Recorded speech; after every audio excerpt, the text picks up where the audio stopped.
Well, good evening and welcome to Yada Yahowah Radio. I'm here with Kirk. If I sound a bit melancholy this evening, it's because I am. It's a personal issue. I'm remodeling the home we live in here in the U.S. Virgin Islands. And one of the young men that works for me, it's his first real job. He and his father both are part of our team, and I really come to like and respect this young man. And he is wrongly charged in a crime that I am working with an attorney that I've hired on his behalf to suppress the evidence because there was no probable cause. And the only thing that they found in the car were either misrepresented or they are not of violation of the U.S. Constitution or any law. And so this evening, I'm dealing with his best friend, who was a co-defendant in that case, who's had the last 15 months of his life stolen from him. He was thrown in jail without any indictment, without reason, for 8 months, and has subsequently spent 7 months under house arrest. Was never charged with a crime. He is still under house arrest, cannot leave, wearing an ankle bracelet. And it's all because of some dirty cops have fabricated claims against him. There is no evidence of any kind to support what they have done to him. And frankly, I care. I went to their home at the far side of this island and spent a better part of 2 days ago listening to them tell their story. And I've been working with multiple attorneys trying to help them. And when you get engrossed in something like this, you can either walk away and say, hey, I'm not an attorney, it's not my fault. I didn't even know two of these people prior to 2 days ago. But if we do that, are we any better than somebody that witnesses, say, a woman being raped and decides that they're going to stand by and film it, not intervene? I think to be a person of character, you have to do the best you can to help somebody who is not capable of helping themselves, who has been hurt. And I'm going to tell you that the education system has failed these three young people to the point that they're not able to represent themselves in terms of they know they were wronged, but being able to articulate in a way that will be of help is quite difficult. So I've tried to be a very good listener and to have conveyed their story, and it is a tragic one. I have, for a long time, spoken out against police and said that they, like the U.S. military, have a propensity to begin with dishonesty. And they will fabricate evidence. They will then support one another. And that judges, even knowing that the officers lie, will take the officer's word over that of the accused. It is a badly broken system. Police are way too quick to deprive people of their freedom and to accuse them and to rob them of their constitutional rights. It's a very serious problem affecting America that I said was going to blow up in our face beginning 20 years ago. In this regard, the U.S. Supreme Court announced earlier this week on an item that's not getting much attention now, but that the restrictions against bearing arms in New York are invalid. They're unconstitutional. They've overturned the New York laws regarding possessing a firearm. They've done so for obvious reasons. It was a 6-3 vote. You do have three grotesque libatards on the Supreme Court that don't really care what the document says. But if you read the document, the Second Amendment is quite clear. Jefferson is the one who wrote it. He was opposed to a established military. He thought an established military was the second actually the single greatest threat to a nation, and that a central bank was the next greatest threat. And so what he wrote is something that I don't think 1 in a million people understands. That an armed militia, an armed community, non-soldiers, average people that are armed, is the best protector of liberty. And that as such, there can be no restrictions on a person's right to keep or bear arms. So the arms they're discussing are military weapons. They're not hunting rifles. Let's be clear about that. They are military-style weapons. And the purpose is that Jefferson knew that if the people were armed, the country itself could not impose a tyranny over them. And Jefferson recognized that if the people are armed, no one could successfully invade the country. It's true today. We have no value in the U.S. military. There is no nation on earth that can successfully project a force and invade the United States because A, they have no means to project a force, and B, the United States is well armed by civilians, which means that it would be impossible to occupy. Those are the facts. That's why it was written. Therefore, all of these laws, including the ones that my friend and workers have been accused of, are blatantly unconstitutional. In Uvalde, Texas, we learned something this week that many of us suspected. The problem wasn't the gun. It's the men holding them. And this time I'm not actually speaking of the psychopath, who was a clear psychopath and the perpetrator of the murders. I'm talking about the men who were being paid and who had sworn an oath to protect. Like spineless jellyfish, they stood out in the hallway with ballistic shields, with automatic rifles for an hour and just listened as young boys and girls were murdered. They are repulsive. They are the problem. We in America have dumbed this country down. We have robbed it of the ability to exercise good judgment. We no longer know what it means to be moral. We don't have people with the courage to stand up, with backbone. And so they stood by as those children were murdered.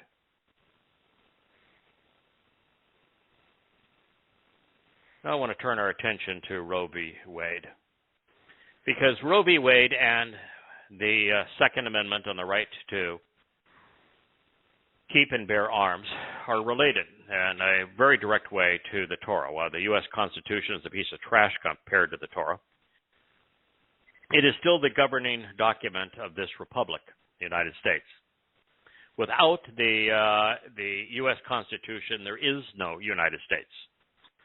There's no president. There's no means to elect a Senate or Congress. There's no judicial system. There's no Supreme Court. There are no rights to unreasonable search and seizure. There are no protections affording free speech. None of those things exist without the U.S. Constitution.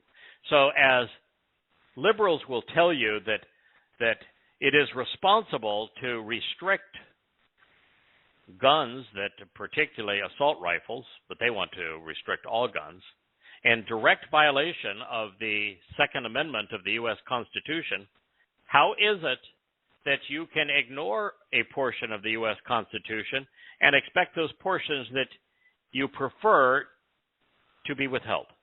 It's irrational.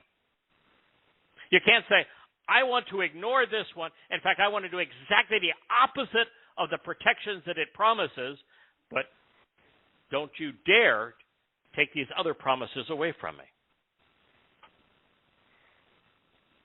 Roe v. Wade happens to be the same thing. Roe v. Wade was unconstitutional.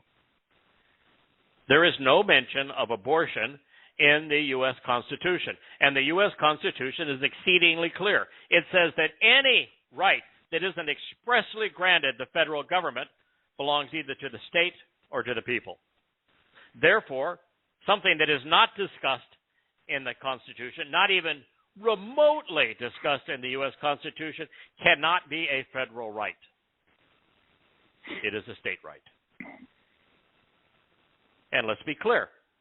When they overturned Roe v. Wade, they did not make abortion illegal anywhere.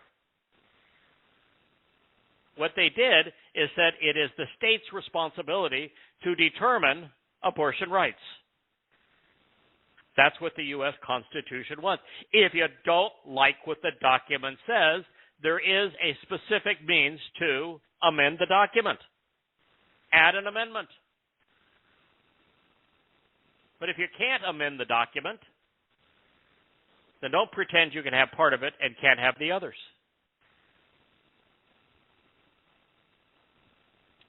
So, all overturning Roe v. Wade did is make the Supreme Court decision constitutional. It's now a state right. You don't like that? Then pass an amendment to the U.S. Constitution. There's a prescribed way to do that. Personally, I've talked about abortion many times on this show. One of the things that I have said is that I don't buy the argument, my body, my right. Because obviously, your choice over your body caused an unwanted pregnancy. That was your choice and you got it wrong. Now, why should it have to be my obligation to pay for your abortion, for your mistake? If you can't control your body, then you ought not have control over your body. You can't have that argument. And that's the main argument for pro-choice. I think the decision on abortion is fairly straightforward. I think in the first trimester, I understand that if the would-be father and would-be mother do not want that pregnancy to continue, it is that fetus at that point is wholly dependent on the would-be mother, and that at that point, I view that it is their right and their decision as to what they would wish to do going forward. That's my conclusion in that regard. In the third trimester, when the fetus is viable outside of the mother's body, I think it is absolutely and unquestionably murder. In that second trimester, there's a gray line. As science advances, we move closer and closer to earlier and earlier viabilities. But I think when that fetus is viable, you kill it. You're committing an act of murder and should be prosecuted as such. Both the would-be mother, would have been mother, and also the physician that performs the procedure. So those are my views on abortion. God does not speak of abortion. I also take umbrage with those who said that this was an answer to prayer. I will tell you for certain that God did not intervene in this case.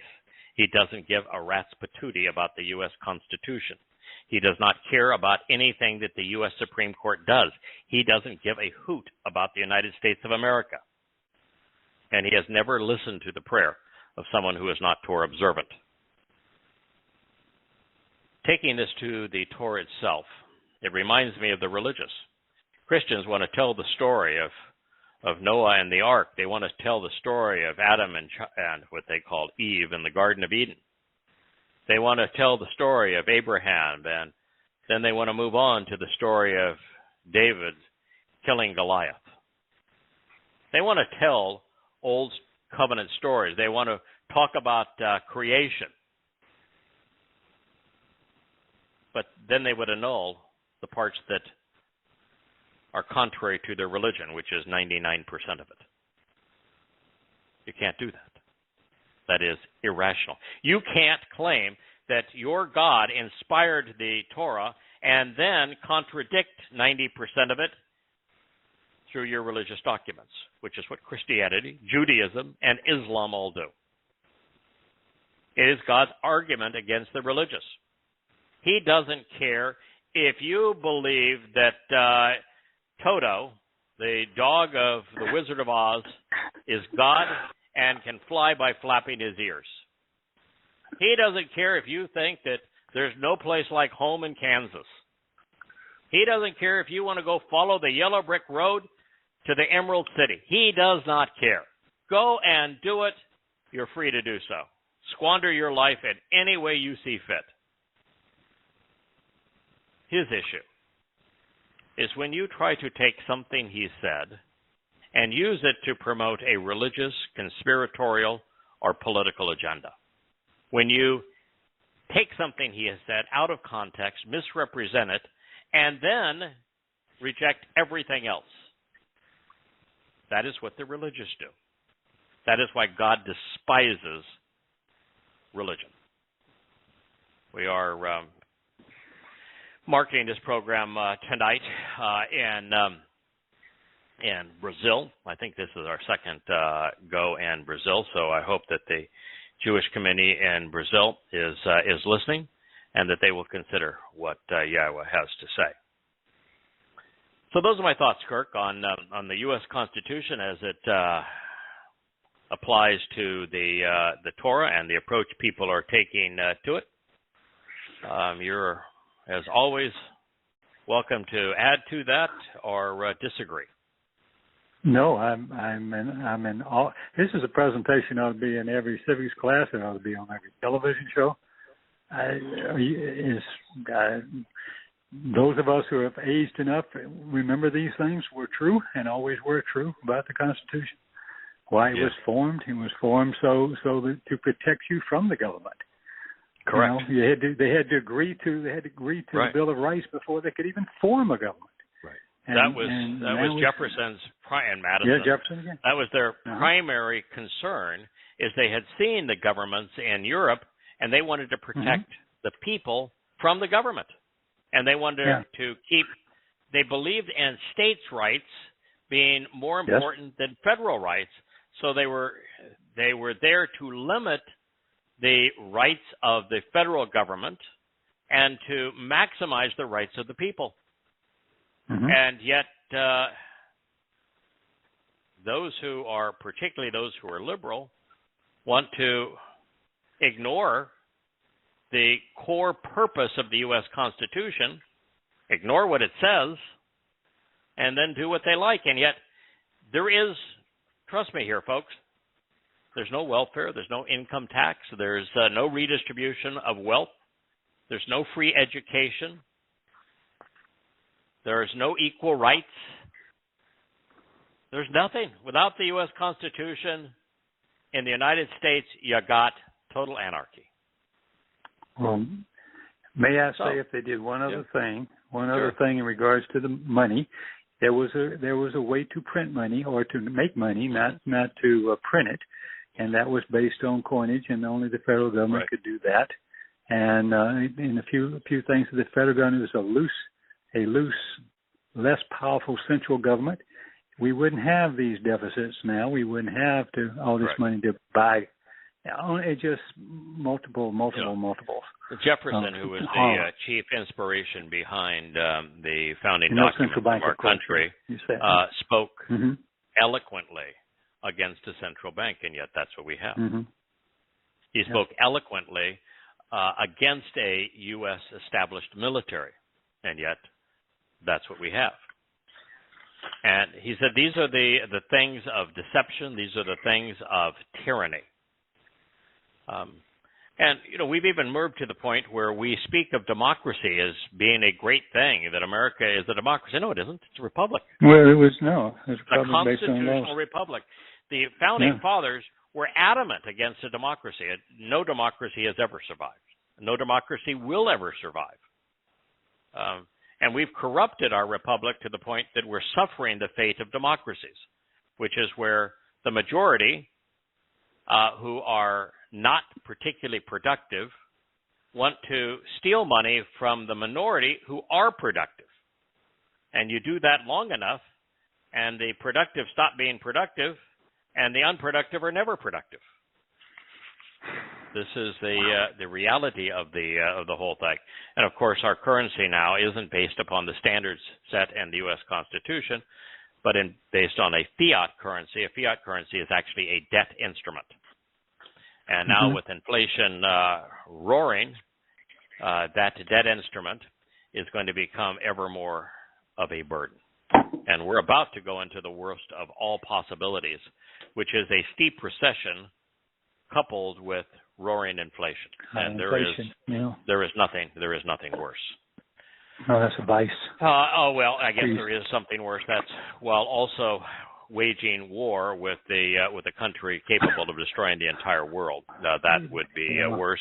And then there's something worse than that, which is being in the midst of an ever mutating pandemic that nations are responding to in all of the worst ways possible. I guess, and that could be what could be worse than that is the prevalence of progressive thought and conspiracy, which render minds mush. So it's it's the future that Yahweh told us about. The Torah. Yeah. It is. Yeah. Okay, we're going to return to Yeshaya. We were reading Yeshaya 8:15. And by the way, I just want to add one thing. So that sounds like doom and gloom. It is. And be aware that the second most frequently discussed subject throughout the Torah and prophets is the end days doom and gloom. That God says everything's going to fall apart, and these are all the bad things that are going to happen, and this is the reason they're going to happen, and He's explicit. He tells you exactly what we're experiencing and going to experience. And it is of our doing. We have brought this on ourselves. No one to blame but us. And His principal concern is Israel, who has been the worst of the worst. So that's just the reality. You don't like it, don't blame me. Don't even blame God. Blame yourselves, because we, as humans, have brought these conditions on ourselves. The number one subject throughout the Torah and prophets is actually God's ongoing rant against religion. Most especially Judaism, but certainly Christianity and Islam, and to a large degree socialist secular humanism. God despises religion. As we learned last week, He also despises conspiracy, which happens to be the world's fastest growing religion.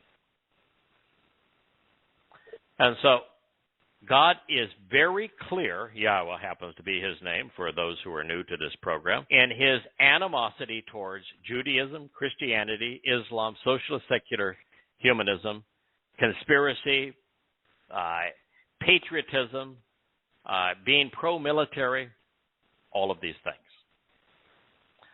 Particularly opposed to the caste systems that were imposed by every nation and civilization on earth until really quite recently. So that is just the reality of this story. And until I wrote the most recent two chapters, I've written chapters 1 and 2 of now Volume 8. And by the way, Volume 7 is now published. You can buy it in hardback, softback, or also in a Kindle edition from Amazon, and you can pull it off the bookshelf for free at yadayah.com.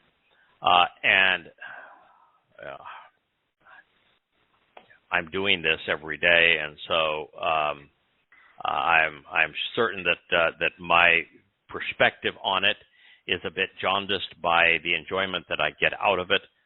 But I will tell you, I think that Volume 7 of Yada Yah is either the best or the second best written thus far. The only thing that I think compares to it is Volume 1 of An Introduction to God, particularly as you move into the chapter, Why You, Why Me? Volume 8 has now 2 chapters. They're not posted anywhere at this point. They're still mushing through the edit stage, and we'll continue to write more chapters. It begins with an overview of Hosea, but actually, before we even get to Hosea, we get into Psalm 90 or 81, and up to this point, I had concluded, based upon the overwhelming evidence, that the thing that God hated the most was not just religion, but in particular Judaism. Mm-hmm. That Judaism is the human invention that most angers and annoys and displeases Yahweh. Now that will come as quite a shock to those Jews who are either Reform or conservative or Orthodox, or, well, it won't come as a surprise to the Haredim, because they won't be listening. They're restricted from access to the internet. But for the rest of you, that may come as quite a surprise. But it is the single most overriding topic throughout the prophets, God's hatred of Judaism for what it has done to his people, and how it has deprived him of a relationship with them. But in writing Volume 8, particularly as I move to Chapter 2, which we began the first 6 statements found in Hosea 1, God's animosity towards Judaism is so blunt that there is absolutely no way to deny it. This is largely because that in Hosea 1, that means he saves, he delivers, God specifically points out that the basis of really what I've always called is a divorce, but it's really not a divorce. It's God is disinheriting his children. And this disinheritance is prompted largely by using what transpired in the Jezreel Valley as the example of what has driven God to this position. And in particular, the episode around Ahab, Jezebel, his queen, and their wholesale integration into Israel of the worship of the Lord, Baal, and Asherah, the mother of God and queen of heaven, to you Roman Catholics out there, and the 850 prophets that they brought against Eliah, who was the only surviving prophet of Yahweh, because Jezebel had all of the rest murdered. And that story and what they subsequently did is at the forefront of God's hatred of Judaism. And so we will get to that in short order. But I just want our listeners to know that when we say that what something means when we're reading it is God despises Judaism and has disinherited his people for a very prolonged period of time. He calls it a very long intermission in the opening chapter of Hosea.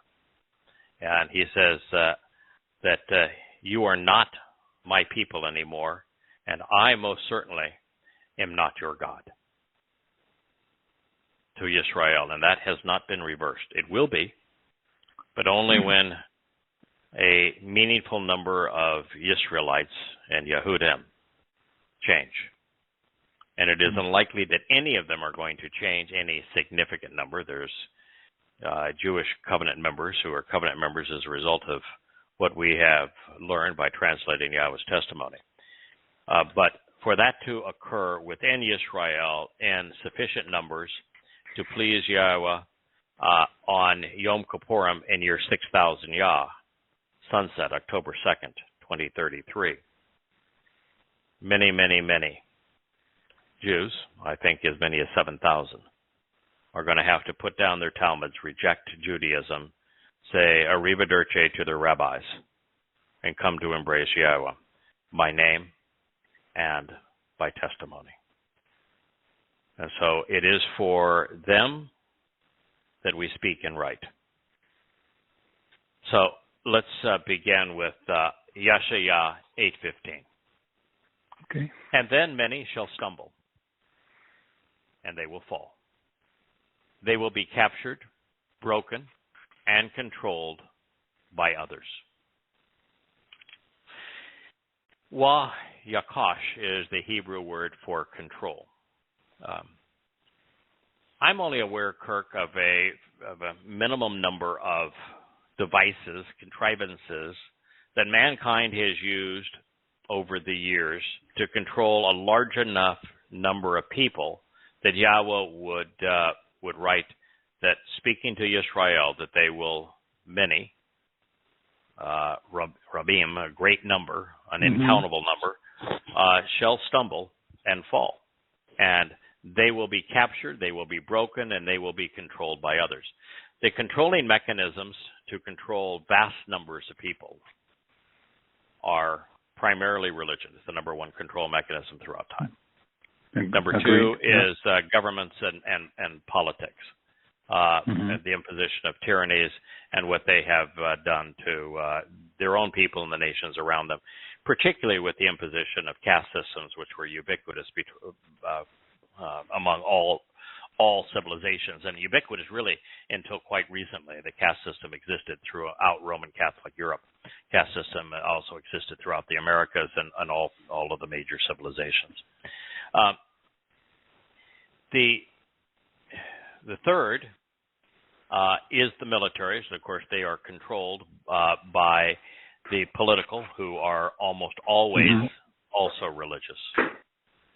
And then there are the internal forces, policing kinds of forces that such nations have deployed, which can also control, as my friends here on the islands have recently learned.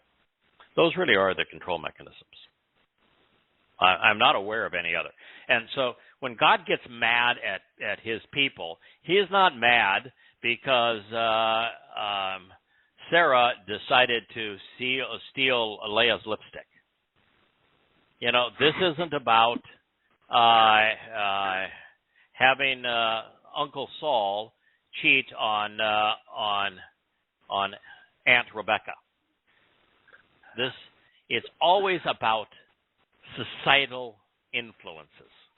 And those societal influences that are capable of causing his people to stumble and be captured and be broken are primarily religion, followed by politics, followed by militarism. So that's what God is talking about here.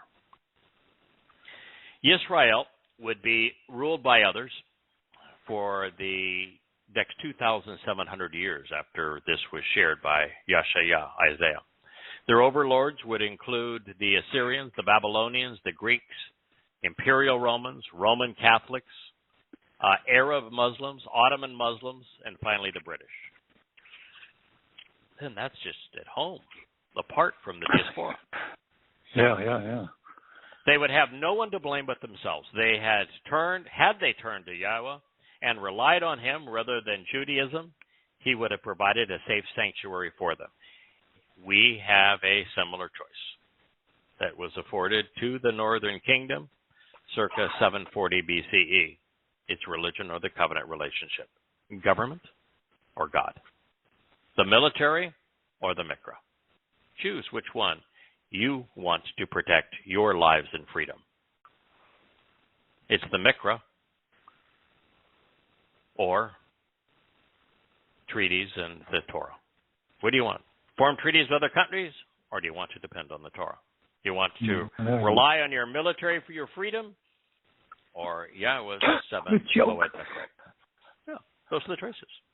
Now, the two houses of Yisrael address the divisions and infighting between the northern kingdom, known collectively as Ephraim, or just Yisrael, and the southern kingdom, which was led by Yehudah, Judah, which means beloved of Yah. This split occurred during King Solomon's reign, during which the chosen people were divided into two houses, neither of which was allied with Yahweh. The chosen people's intermission is explained by the prophet Hosea, through whom God revealed that both houses had broken his covenant and were no longer his children, divorced, and actually it's not so much divorced as it is disinherited. That period would endure for an exceedingly long time and is still ongoing. Now, speaking prophetically of what would eventually occur, God told the prophet Hosea, that he himself would heal the rift, something he accomplished on Pesach, Matzah, Bokodim, and Shabuah in 33 CE. 33 CE is year 4000 Yah. It's a Yobel year. And that 2 days, which represents 2,000 years later, and thus in 2033, year 6,000 Yah, he would reunite Yisrael and Yehudah, and in the process of reaffirming the covenant, he would reconcile his relationship with his children. Now, just prior to Yahweh's return, and it is Yahweh who is returning, it most certainly isn't Jesus Christ. There was no Jesus. That individual most certainly was not the Christ. The Passover lamb never comes back to life and certainly does not make a curtain call. So it is Yahweh who is returning. He has told us that he is returning with Dod, who is actually the Messiah and is actually the Son of God. He is going to return on Yom Kippurim in year 6,000 Yah, which is sundown on October 2nd, 2033, if you would like to mark the date on your calendar. Now, prior to his return, when the consequence of political, religious, militant, and conspiratorial rhetoric becomes especially intolerable, Yehudim will find life difficult, according to God. This is Yashayah 8:15. And I want to remind listeners, we told them this last week, and I'll remind them, the reason we are now covering Yashayah chapter 8 is because we do not understand Yashayah chapter 8, understanding 9, 6, and 7, which are the most misunderstood and misinterpreted passages in the prophet about a son that was given and a child that was born, that sort of thing. It and who he happens to be is so easily misunderstood that it has been used to promote the creation of an entire religion that became exceedingly anti-Semitic. So it's important that we move up to it in context. Now, this particular volume of Yada Yahowah, it's called Shana Years, is based on the timeline that God has presented to us. And since the central figure in that timeline, a man who lived exactly 3,000 years after Adam and Chava were expelled from the Garden of Eden, and who lived exactly 3,000 years before Yahweh's children will be allowed to re-enter Eden, the man who was the king of Israel, the Messiah and Son of God, in year 3000 Yah, which was occurred 968 BCE, is Dod. And so it's important that we know Dod's timing and role in God's timeline, because not only did Dod live and was the most interesting man in the world in year 3000 Yah, he is returning with Yahweh in year 6,000 Yah as King of Kings. He's a very important individual to know and understand. Agreed. So the rest of Yashayah 8:15 reads, "And they will stumble and be overthrown, with a great many rabbis, Rab, also falling. And they shall be destroyed, ceasing to exist, ensnared and controlled, even captured, becoming immovable, while clinging together." That's pretty blunt. Yes. This is what God is saying is going to happen to Israelites in Israel. They will stumble, they will be overthrown, and a great many rabbis will fall along with them. and they will be destroyed, ceasing to exist, ensnared and controlled, even captured. Yes, I did say, because Yahweh has said, that a remnant of his people will be reconciled on the day of reconciliation, Yom Kippurim, in year 6000 Yah, which is 2033. And it will be 7,000 on that day. I hope there are more. I also hope there are that many. I don't want to disappoint Yah. But yeah, the fact is that there are at least 15 million Jews alive today. And there may be many, many more who have Jewish DNA. There appear to be many, many more who don't even know they're Jewish. Many of them are Christians, Roman Catholics, and they are Muslims. Even Muslims. Some of them yes. very famous Roman Catholics and Muslims. So this tells us that the majority of Jews are going to die. Now, do not think for a moment that this therefore somehow exonerates Christianity or Goyim, because it does not. No. Christianity is a bastard stepchild of rabbinic Judaism.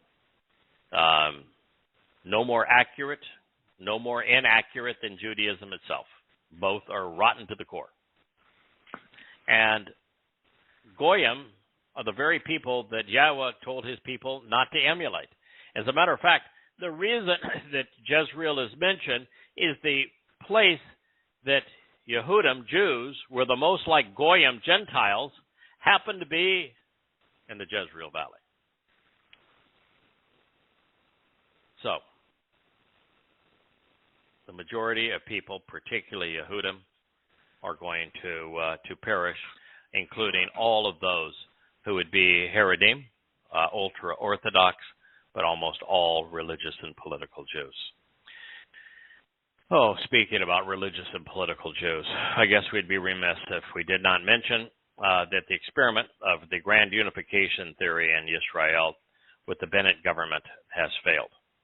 To his credit, he left power with great dignity. To the shame of Israel, it was manipulated by one of the most egocentric men in the world alive today. That would be Benjamin Netanyahu, who I do not think has a moral bone in his body. I am distraught by this, not because I was a particular fan of Bennett. I thought that Bennett's allegiance with Ram and the Muslims was counterproductive to Israel, but he needed that party's support to garner enough votes for his leadership to be approved in the Knesset. But the thing that I'm most disgusted about Netanyahu, beyond the fact that he will do anything to the harm of Israel if it benefits him personally and his lust for power. And that's not my opinion. That's a statement of fact. He proved it in the last several weeks. But the reason that Netanyahu may ultimately put together a coalition is because he has bribed, by not being religious, but has bribed the Haredim to support him, and that the three religious parties always cast their lot in with him because he gives them what they want. He gives them control over marriage. He gives them control over immigration. He gives them control over determining who is a Jew. He is the sponsor of the stipends that religious Jews are paid to be religious all day and do nothing. He is likely the most important reason that they do not work and that there are net parasites on the state. So I'm not a fan of one Benjamin Netanyahu. Well, in this next statement, Kirk, there are many different ways to translate Sa'ar. the verb associated with ta'udah, the written and restoring testimony documenting the terms of the agreement. Sa'ar can be rendered to wrap up, to cover, to bind, and store the document, to keep it safe, or to harass and frustrate those considered to be adversarial to it. In addition, it can be translated as to bring about the purpose of the testimony, or to fix, mend, and restore the witness.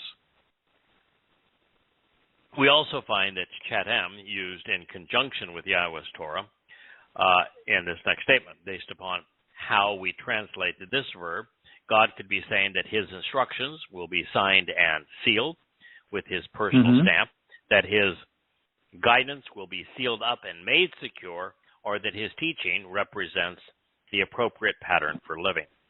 Since they're all permissible, it's safer to include all of these definitions in what will be a very fully amplified translation. Now, these factors are important for a number of reasons. Yahweh, in the midst of affirming one of the most surprising declarations we have considered thus far, and thus it's critical for us to appreciate what he's trying to convey. God, and listen, I want to make no apologies for this. In fact, I want to actually share it enthusiastically. I don't ever want to convey the idea that I have all of the answers. I know who to turn to for the answers. I know how to go about searching for answers. I think, in fact, I know that we have found more answers, perhaps anyone who has ever lived. Anyone. We have access to more. I've read what Dode wrote, and Dode was inspired by God, and he was brilliant, and he has made many, many things clear for us. But I think if you were to take the 25 volumes of Yada Yahowah, you will find more unique insights and answers there regarding Yahweh's testimony, the word of Yahweh, than you will find anywhere else. And if you don't think so, then read them, and then you tell me where you can find more. Can I say one quick thing? Just read them and enjoy them. Yes. Yeah. This is, I go through everything you say and everything you write, and I do my thing with all the same lexicons and some others, and on and on and on and on. Yeah. And the funny is, it really is. That's what it says. Yeah. I mean, I'm looking at my notes here, and I'm going, no, yeah, that's right. And anyone can do that and say, well, they're not lying. This is telling, man, gosh, that's exactly what it says. Or or these are the three options according to the context and of Kirk, the sentence. There's more to it than that, because while knowing what God actually said is vitally important, there is something actually more important than knowing what God said. Understanding it. And we have been uniquely blessed with multiple spirits, 7 of them, doing their utmost to put us at the forefront of understanding. So that when you read these books, you're going to find insights that heretofore have never been presented anywhere, ever. And yet, I would dare say that having written now for over 20 years, you'd be hard-pressed to find any significant declaration, conclusion, insight that is derived from Yahweh's testimony, which is invalid. And it's not like we keep any of this secret. In every book, we make them available in their entirety online. We not only present the translations, we present every Hebrew word that is within those translations in its most genitive form, so that you can copy and paste it into any search engine of your choice and look up what any one of the best 15 or 20 lexicons and dictionaries have to say that word means. And then if the word is complicated, like these several that we have discussed in this upcoming statement, we tell you the truth. I'll expose it and say, this word could mean any one of these things. Mm-hmm. And so we have given you the keys so that you can think for yourself. You can learn for yourself. You can challenge anything we say. And we admit that it's very possible that someone else's interpretation of this might be more valid, might be more interesting, might be augmentative, and we encourage it.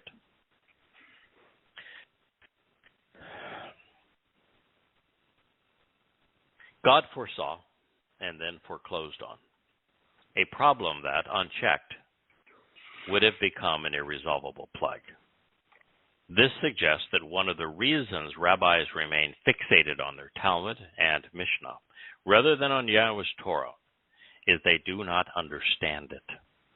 Averse to his guidance, unaware even of his name, stupefied by the purpose of his invitations, and ignorant of the intent of the covenant, they are engaged in mental masturbation among themselves. While this fixation on one another is annoying and presumptuous, even argumentative, and affects those spellbound by them, only religious Jews are being victimized by it. Apart from their errant co-opting of terms such as Torah and Passover, they call their Talmud the Torah. It is not. They claim that there was an oral Torah. There was not. They claim that their oral Torah dates back to the time of Moshe and was given to the elders of Israel, and it's not only a lie. Every one of them knows that it is a lie and is easily disproven.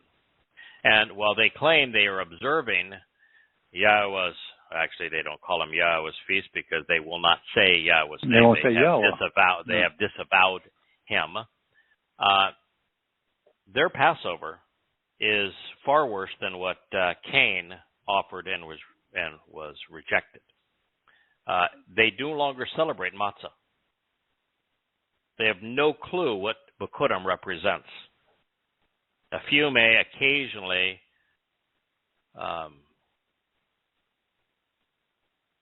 mention that there is a Shabuah, but most of them have rejected it because it was usurped by Christians who claim it was the birth of their church, which is utter nonsense.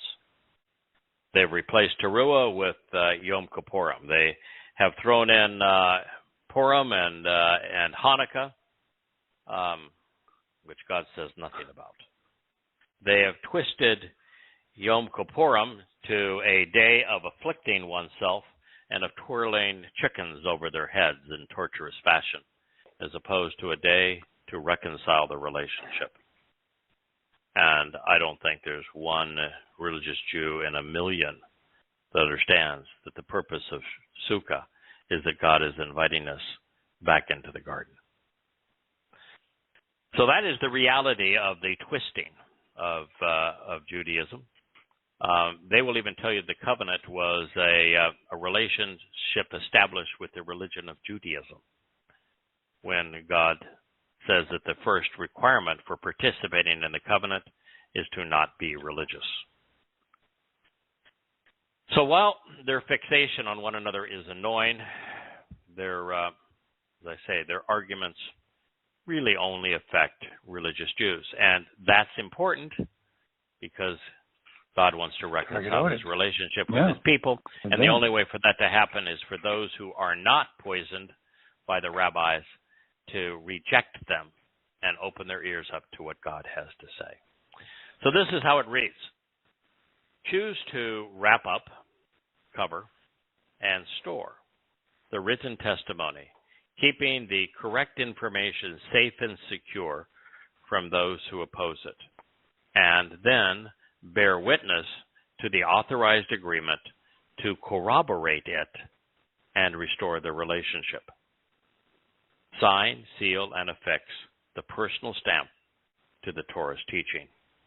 For my disciples who learn from me. This is Yashaya, Yah saves Isaiah 8:6, one of the most commonly mistranslated passages in the whole of the Torah and prophets. So our Ta'uda is the first phrase we translated.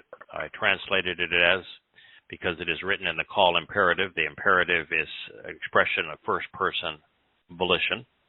Choose, because it is of your own volition, to wrap up, cover, and store the written testimony, keeping the correct information safe and secure from those who oppose it, and then bear witness to the authorized agreement to corroborate it and restore the relationship.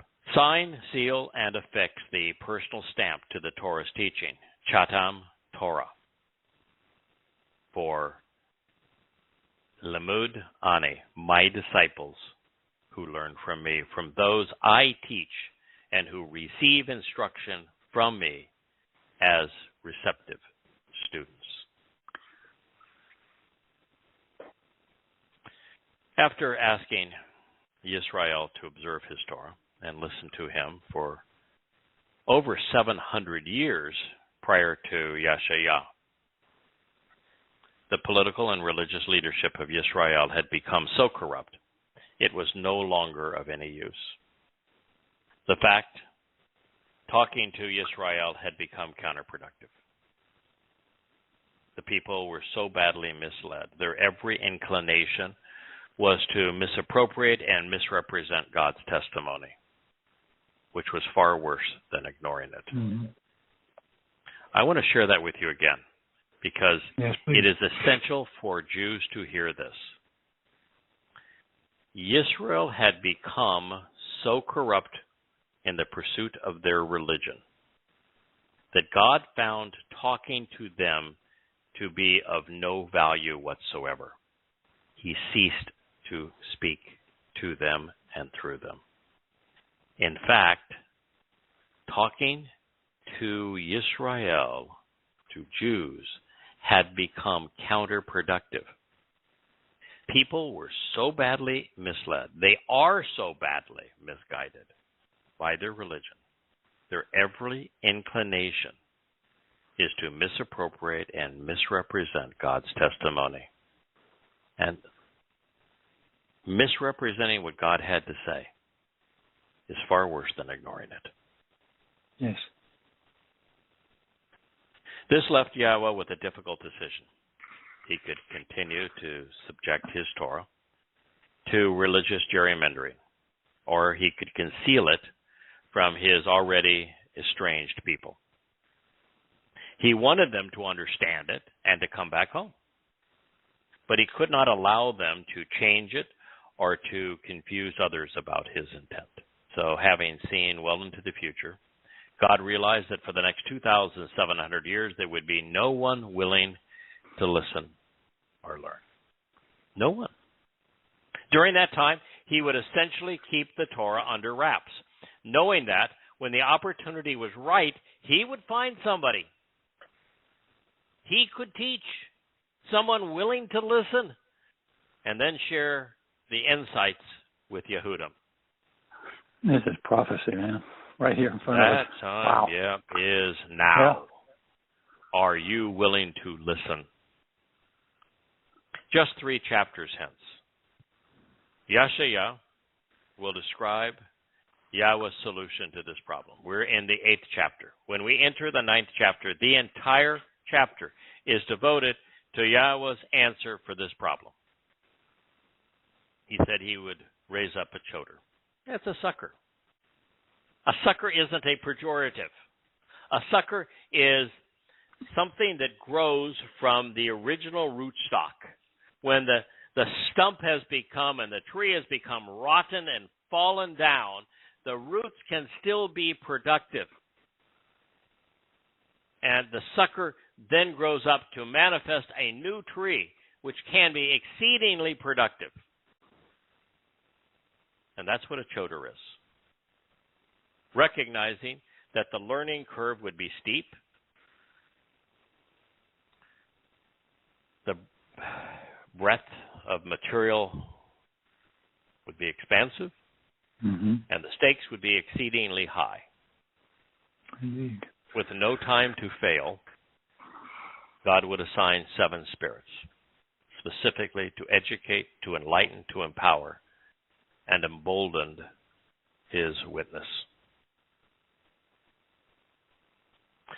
20 years later, the blinders have been removed, at least for those who are no longer controlled by the rabbis and the religious.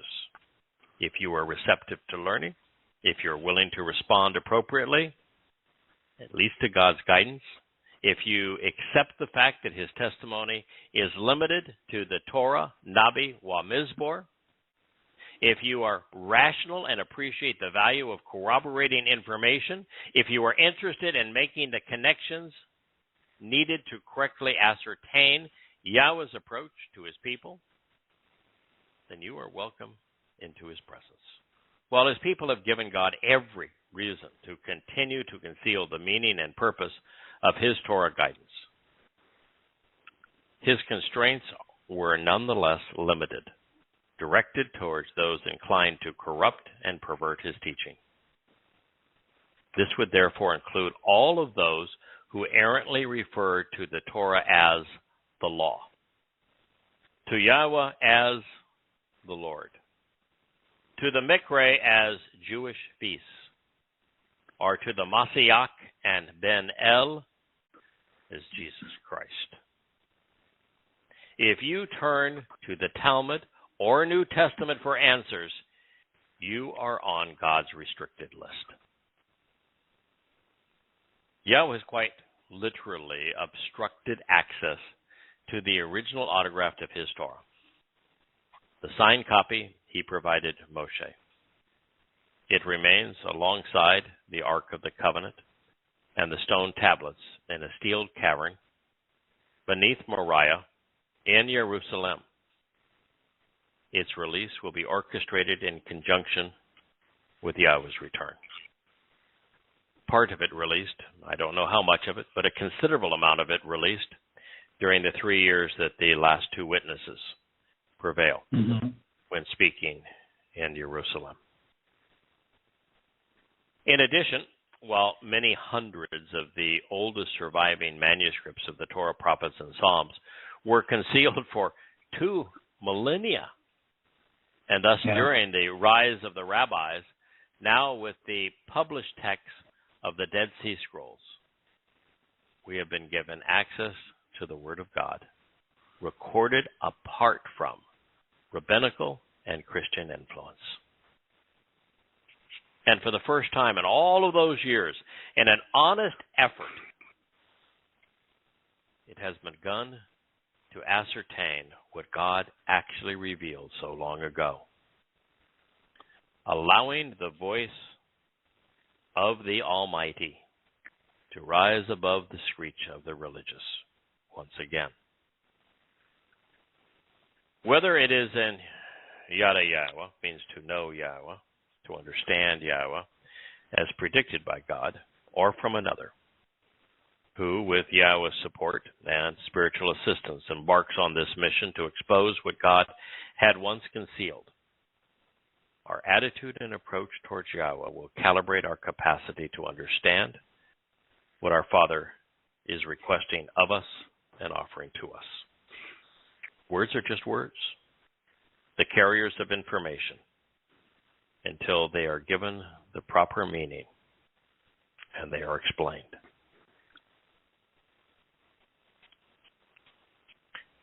Moving on to Yeshaya, Isaiah 8:17.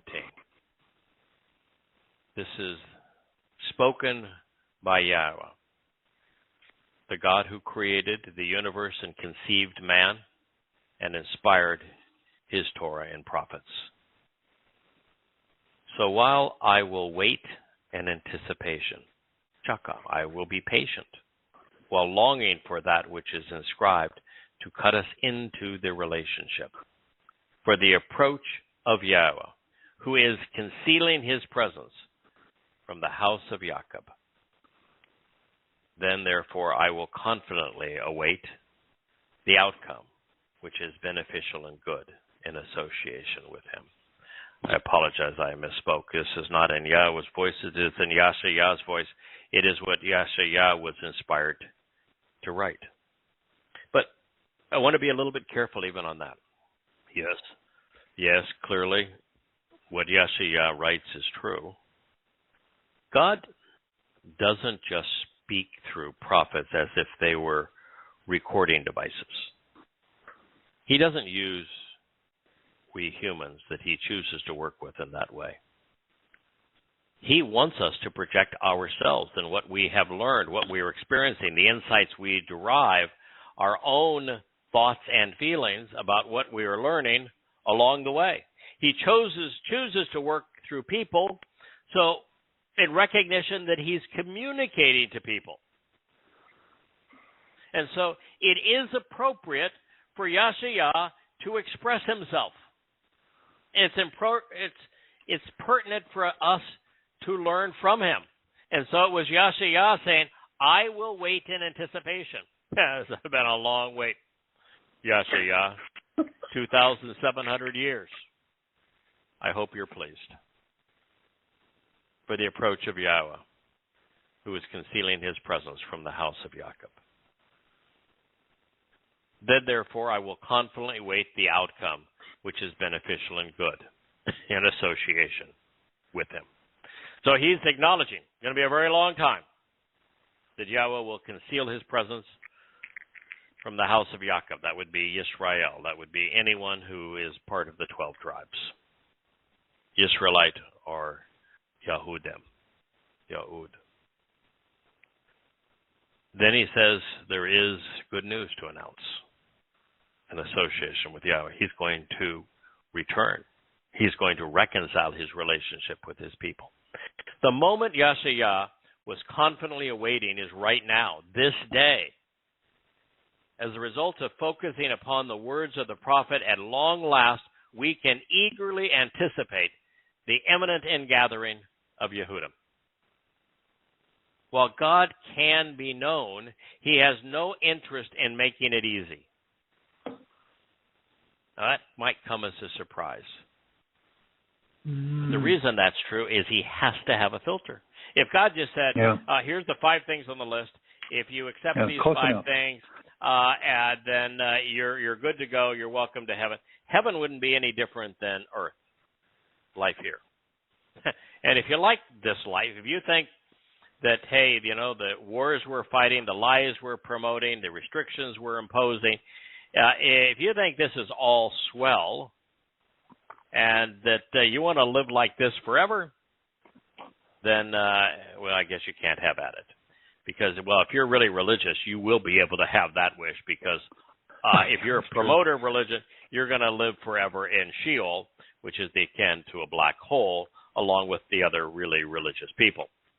But, if you're just going along to get along, the end of your mortal life will be the end of your existence. So no penalty. Simply your soul will be wiped out. So there's nothing more. So in this particular case, God can't make it easy. He has to make certain that the kind of people that he's going to spend eternity with, that we are going to spend eternity with, are interesting. You know what it's like to have to sit around with people who you've got nothing you can talk to them about, how boring it is, or people that slather all kinds of opinions that are untrue, and after a while you say, what's the purpose? I can't talk to them. I can't reason with them. Yeah. They're just idiots. They believe all sorts of things that are counterproductive and untrue. I can't fix that. What in the world are we doing here? And it gets really old. Well, that's a matter of minutes or hours. Imagine what it would be like for all eternity. And so God is saying, there'll be none of that. So I have to have a test. I have to have a filter that separates those who genuinely come to know me, who genuinely want to be with me forever, who are willing to reject religion and politics, who are willing to come to know and understand and appreciate the terms and conditions of the covenant, who answer my invitations to meet and understand what they represent, that those are the kind of people who are inquisitive enough, who are honest enough, who are truthful enough that they will be interesting to spend an eternity with. That's why you got to be able to think your way to him. So while his agenda and timing remain a mystery to most, those who listen to him confidently await the beneficial outcome that he has promised. We know that he will return for Israel, remove the filth, and restore our planet. As a Nabi, Yahowah was not only responsible for Yahowah was not responsible for attracting an audience. Not his job. He was not responsible for building a following. Wasn't his job to promote the message, nor save anyone within his community. That's something that the religious get mixed up to. Yahweh does not hold anybody accountable or responsible for promoting this message, for saving anyone within the community. Our instructions from Yahweh are to listen to what he had to say, are to be observant regarding his testimony, and then to do our best to teach what we learn to our children and all who will listen. What they do with it is up to them. Who chooses to listen is both up to Yahweh and to those individuals. If you're turned into this program and are intrigued enough to begin reading, begin with Volume 1 of An Introduction to God. Learn who he is. Learn what he's offering. Learn how he communicated to us. See whether or not you like him, whether or not you can accept the terms and conditions of his covenant. Since Yahowah isn't known to have performed a single miracle, not a sign or a wonder, and since oath and mopeth are being used in this next statement to represent something far more impressive, more enduring, and useful, prophecy, we have to keep an open mind. But before we go there, Kirk, I think you analyzed Yahowah 8:17 in the ensuing week, and have some thoughts you wanted to share on. Well, I just tell you real briefly on 17 what I did there. I analyzed what you had written verbatim to make sure that no matter where I went, you couldn't come up with a different conclusion. But the funny thing was, I've been comparing it to all the Christian English translations, most of these verses, and of course they're trash, and they're the dumbest people on earth. It's truly they don't get it, nor do they want to get it. I think it's less of them changing it because they just don't know how. They truly do not understand it. We were talking about before. But this was really funny. This is how that last one, 17, was presented in the Jewish Publication Society. Yeah. And I will wait. And it says, I will wait for the Lord that hides his face from the house of Jacob, and I will look for him. Well, that's really helpful. So first of all, they never waited for him. So. Well, first of all, this is Yahowah speaking. Yeah, talking. So, yes, I understand. So he's waiting for the Lord. But he doesn't know his name. He doesn't know his name. And by the way, why is he waiting for this Lord when Yahweh is talking to him regularly? It's kind of odd, don't you think? I think In fact, the whole thing, just the greatest scroll around, is all about this time. I mean, Yahowah scroll right there in the center of Jerusalem on display, and the bulk of it is I did everything, I wrote all this down for them to explain it later. Because he opened the door, he said he looked behind, and there was nobody came in. So he knew it, and he lamented that, Yahweh, I'm sorry, I obviously did a lousy job. And Yahweh said, hey, you didn't write this for them. You wrote it for the people ahead. Right. So it's just so trite. I go, why bother? And the same thing with the English translations, why I bother. But I will promise you, if you follow the instructions on how to translate, because I was totally ignorant of all this when I started. 15 years later, I'm getting a little bit better. But I can break it all down. One of the reasons why I think that the rewrite of An Introduction to God, which is now 3 volumes, the first volume is words, Devarim, words. The second volume is Mitzvah, instructions, and the third volume is Torah, teaching. Those 3 volumes go a long way to explaining what are the oldest manuscripts, how did we come to have them, how do they differ from the Masoretic text, what are the letters that comprise the Hebrew language, what are the stems and the moods and the conjunctions that influence the meaning of the verbs and how they shape the action being conveyed by those verbs. And then how these letters are all shaped to originally tell a story.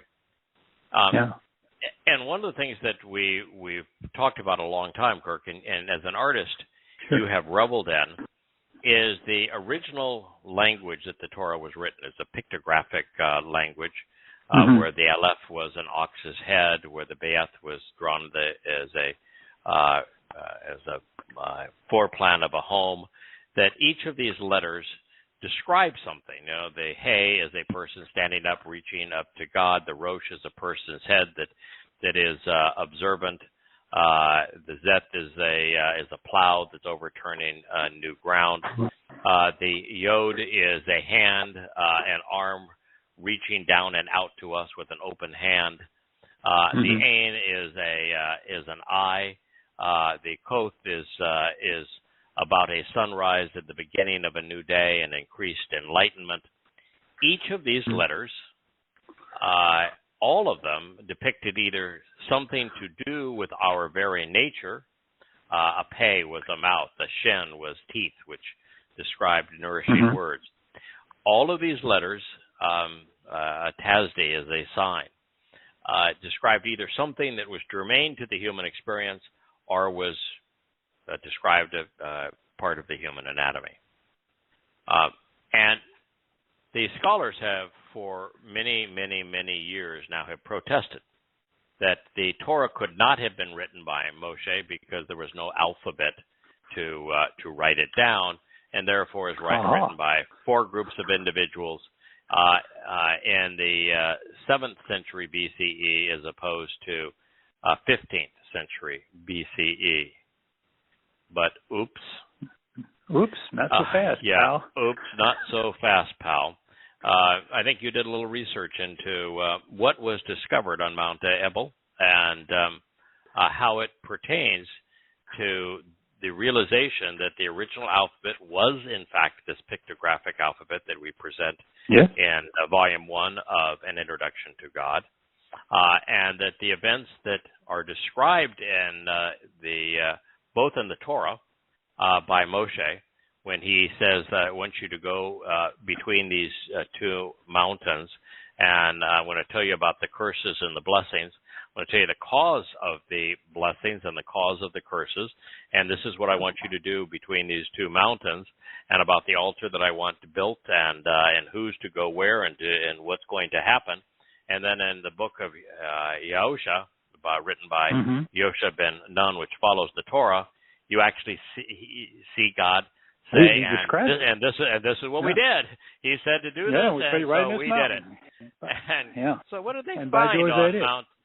What do they find on Mount Ebal, and how does that pertain to validating all of this? Well, it was a letter. They call it an envelope because it folds over, and they're still looking at things, so they haven't released everything. I'm sure they're waiting on the book rights too, but they've given us a lot of stuff.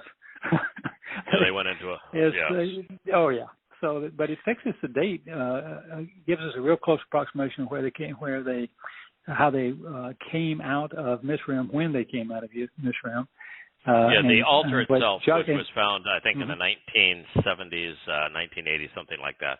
The altar itself is a perfect example of what was described on how the altar would be built and where it would be built. And the altar dates back to the time of Yeshua. It dates back to 1400 BCE. And the tablet was a lead tablet that an envelope that you're referring Which to was used at found the time, much more recently in a wet sifting of the debris field from around that altar, and the lead tablet was inscribed with these Paleo-Hebrew letters, the oldest by far reference to Yahweh's name, and specifically described what Yahweh said should be done on this mountain. Well, think about it. It proves that the Hebrews had a language, so you can't argue that anymore. It proves Yahweh's name. They were openly using Yahweh's name, so they obviously must. If you can write it, you have to read it, and if you read it, you got to be able to pronounce it. So give me a break here. So and the and experts that have looked at it said with the characters that are displayed on this tablet, you could write every word in the Torah. And and then what they have found is that the mine that the lead in this tablet came from was in Greece and in operation in the 14th century BCE. Folks, this is pretty extraordinary. If you want validation, come on. You know, what I do is in a chapter, 4 chapters after this one, because Yahweh speaks of Jezreel, and these 2 mountains are in at the very beginning of the floodplain that becomes the Jezreel Valley.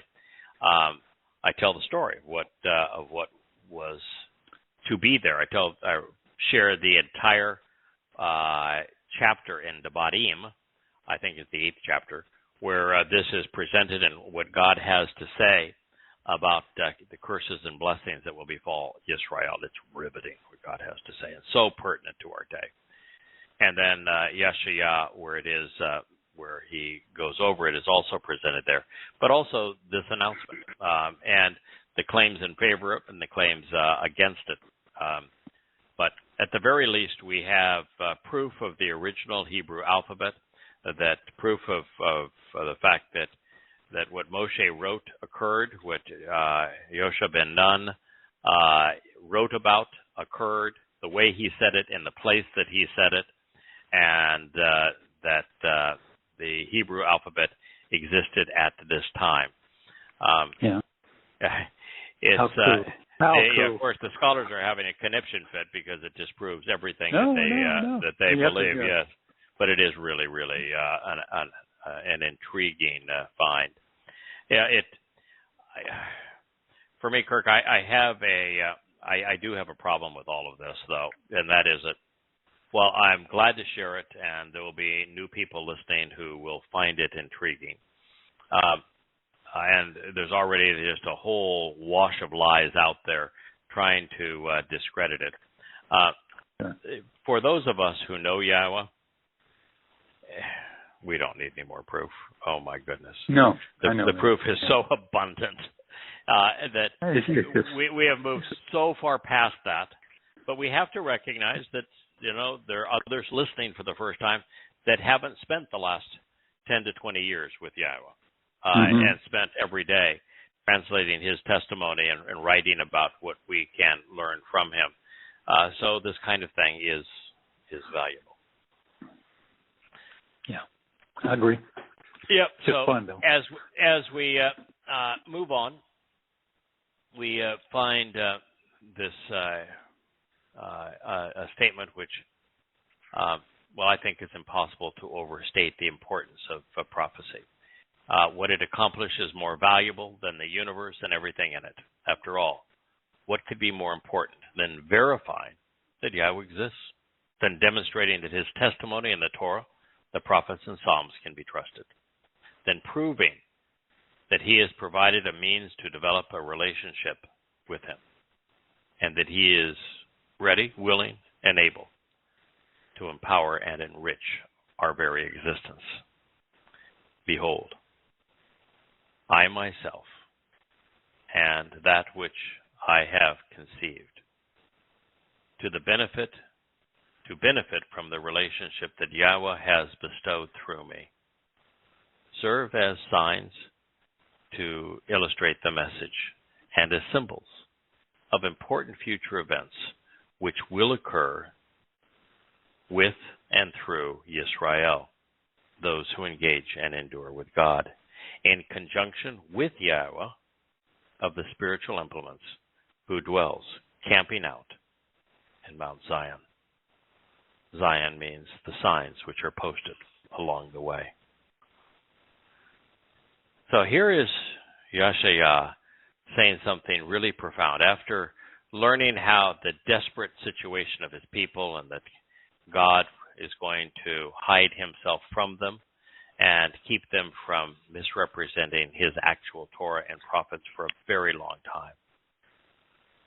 He says, behold, I myself am that which I have conceived to benefit from the relationship that Yahowah has bestowed through me.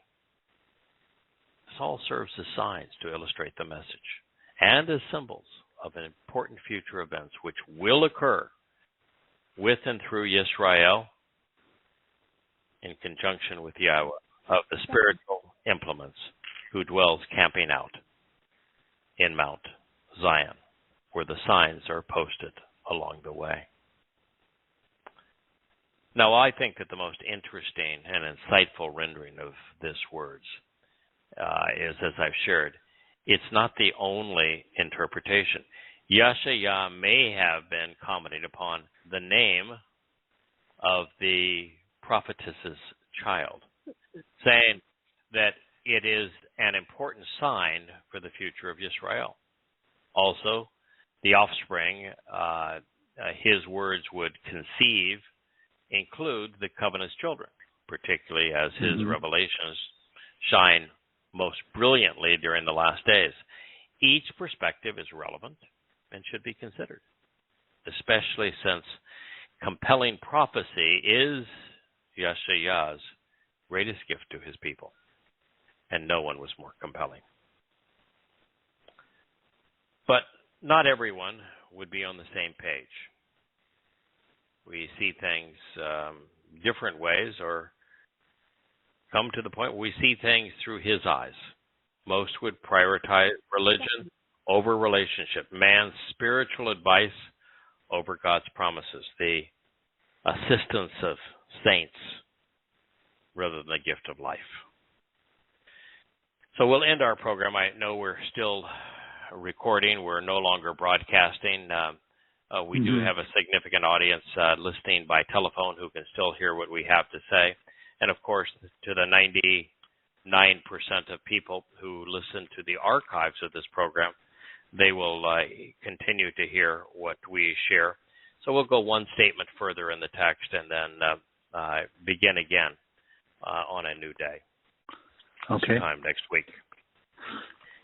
It reads, "And when they say to you, you should consult with the mediums who speak for those who lived in the past, and the spiritualists who meditate and mutter unfounded statements, and who twitter toxic musings. Instead, people consult with their God through the living and not the dead." Wow, well, that's quite an indictment against Rabbinic Judaism. Rabbinic Judaism, it's all about what the Rambam, Maimonides had to say. It's all about what did Akiba have to say. It's all about what their favorite rabbi wrote in either the Jerusalem or the Babylonian Talmud. That's who they quote. And you look at their Zohar, which is spiritualism. That's it. So when they say to you, you should consult with the mediums who speak for those who lived in the past, and the spiritualists who meditate and mutter unfounded sentiments, he's talking about the Talmud and the Zohar. Yeah. and who Twitter toxic musings who chirp like birds. That's pretty funny. I love that. Yeah. I looked up that. Yeah, that's Twitter. That's Twitter. What it means. It's Twitter. Instead, shouldn't the people consult with Darash, their God, through the living instead of the dead? Okay, but so they weren't very good who for is King the Saul, living who is speaking to them about Yahweh, their God, that they aren't listening to because they prefer... Oh, by the way, I used to have a thing against social media. And while I do not participate in social media, we do now have a social media outreach. And we have one of my favorite people, name is Dee, who manages our social media outreach along with my wife, Leah, and our wonderful and amazing publicist, Jackie, is also very involved. And it's all done through the YadaYah.com website, which David has put together for us. And so they are promoting this message using social media. And the promotions in particular, like this week happens to be Brazil, are mostly through Twitter. And it's so interesting because Musk, the founder of Tesla and SpaceX, has either recently purchased or in the process of purchasing Twitter. I don't know how far that is along, but he certainly made an accepted offer. And his principal interest is freedom of speech. He does not like what has happened to social media with the thought police determining what you can and cannot say on Facebook, on YouTube, on these social media. So he bought Twitter really as a service to humankind, saying that even if you disagree with what somebody has to say, they should be allowed to say it, and then it's our job to discern what's right and wrong, as opposed to trying to control what people can read, and then you essentially have a Gestapo. You have a 1984 Orwellian kind of world. And to his credit, Twitter, should he be able to influence it, will be the most open and honest voice for people to communicate their ideas. And so we are using it. So at one time I would have mocked Twitter along with the others of them. And while I do not tweet, I wouldn't even know how to tweet. We do have a Twitter account. I never tweeted. Go to YadaYah.com and you can go to community, and the first link on the upper left happens to be our Twitter and Facebook feed. So let me add one last thing. And because the new site does something that I could never do. Long ago, I used to cut up old. You'd rewrite something. I'd take the old ones and I'd cut out the verse, and try to put them together. I couldn't keep up. But now you can go and look up every verse that's been written or translated. So when you're doing this and it relates to that and relates to that, you can just look them all up. And you actually can't on the YadaYah.com Oh, I'm sorry, site. From David. But if you go from YadaYah.com and rather than, and by all means, click on the social media outreach. That's the first link on the upper left of the community page. The second link on the right happens to be a website that is managed by our webmaster, David, the gentleman who has put together the website with all of the books on the shelf, the way it has been presented. But he has a little different architecture in the site that he created, which makes it easier for him to present the lookup tools, and so he's working to try to get that transferred also on the Yada Yah site. But it's no big deal at the moment, because all you do is click over onto his site. I think it's called David's God, and it's a play on words, because David is the Son of God and the Messiah, and he's the one that's returning. So and his name happens to be David too. So anyway, it's kind of a fun name. And good name. One of the tools that he has on the far right of his upper part of his site, on the upper ruler on the site, is the header, is a index translation for index. the Torah, Prophets, and Psalms. So you click on it, and you'll see the Hebrew name for each of these books, along with the English name. And then you can, like if you were to go to Yashayah, you'll see that we have translated most of Yashayah. If you go to Dabarim, you'll see that we have translated most of it. And every place that it has been, that a particular statement or passage has been translated, he will list it along with the volume and page, volume, chapter, and page that you will find that translation. You can click on it. It'll actually bring it up on the left side of your screen and within your browser, or you can, if you have the actual books, you can go to that book and read it in context, whether it's amplified or presented in a non-amplified form. And so I use it every day. Yeah. I pulled it up as we were talking. It's just amazing. Yeah. I'm on Yah. Freedom is from Yah. Mm-hmm. It's just like, wow. Yeah. It just goes on and on and on. Yeah. And on. This is not the first time we've translated Yashayah 8, for example, because in the series Observations, we began with some of the Mashal Proverbs, and then we moved through Yashayah from verse 1, chapter 1, all the way through, somewhere around chapter 18, 19, and 20. And then in other volumes, we pick it up from there and go pretty much to the end of the book. So Yashayah 8 was translated and presented for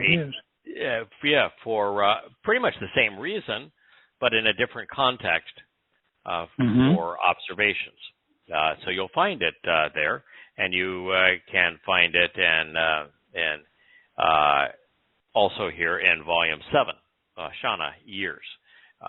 Here it's presented because we want to have the proper context to understand who is being described in that famous prophecy, unto us a child is born, unto us a son is given, and then all the things that are said about him. Now, what most people don't realize is the person being described is actually named. And there's only one person that meets all the criterion in the prophecy, and it is not the so-called Jesus Christ. It happens to be Dowd. And it's essential to know that, because it will change your outlook on what God intends to do on behalf of his people. So that's why we're here. We're going to pick it up again with Yashayah 8:19 this time next week. It's one of the most interesting statements in all of the prophets. So we'll have some fun with it as we try to understand it and apply it to our lives. So, Kirk, thank you for being here. Looking forward to being with you next week. Thank you for all of you who are listening, those in the chat room, and those who do so much work and provide so much support to these books and the Yada Yah series, and also to these programs and to the social media. May Yah bless you all. Thank you for being there, and we look forward to being with you this time next week. Shabbat Shalom. Shabbat Shalom.